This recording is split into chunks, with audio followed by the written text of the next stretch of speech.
autonome, le port le plus important de la sous-région. Et ce port ne profite même pas à nos transitaires, ne profite même pas aux Togolais qui font des petits jobs. C'est-à-dire, on ne peut pas avoir ce joyau, ce pôle économique dans notre pays qui ne profite pas aux Togolais, mais que ça profite à d'autres personnes que les Togolais. Voilà ce que les transitaires disent. Numéro 1, l'octroi des agréments de commissaires agréés en douane aux étrangers. Aux étrangers. C'est ce qu'ils disent. C'est-à-dire que, vous savez que pour être agréé commissaire des douanes, il y a toute une procédure qu'il faut faire au niveau du ministère des Finances. Donc, aujourd'hui, les Togolais disent qu'on octroie ces agréments plus aux étrangers qu'aux Togolais. De quels étrangers il s'agit? Ils l'ont mis dans la lettre. Aux étrangers et aux consignataires de navires. Voilà.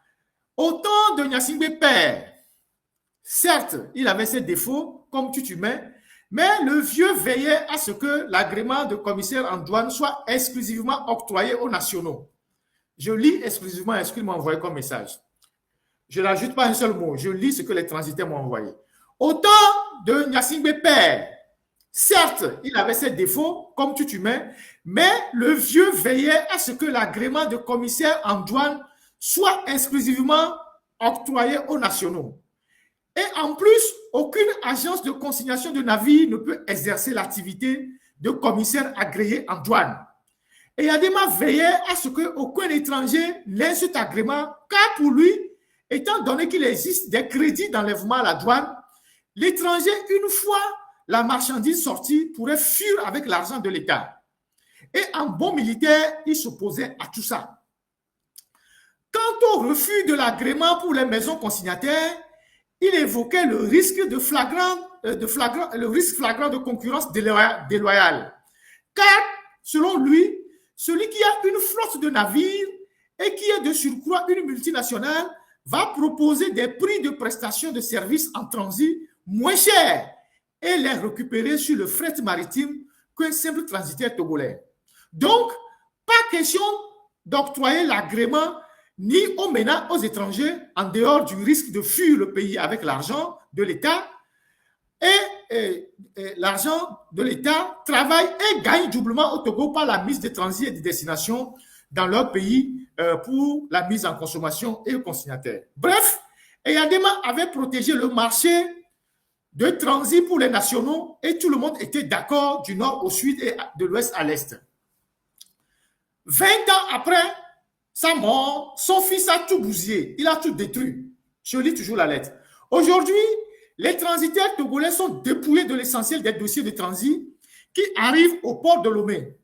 Tout est aux mains des étrangers, en l'occurrence le Burkinabé Lukman, un simple chauffeur de Titan, de formation à la base et bien d'autres.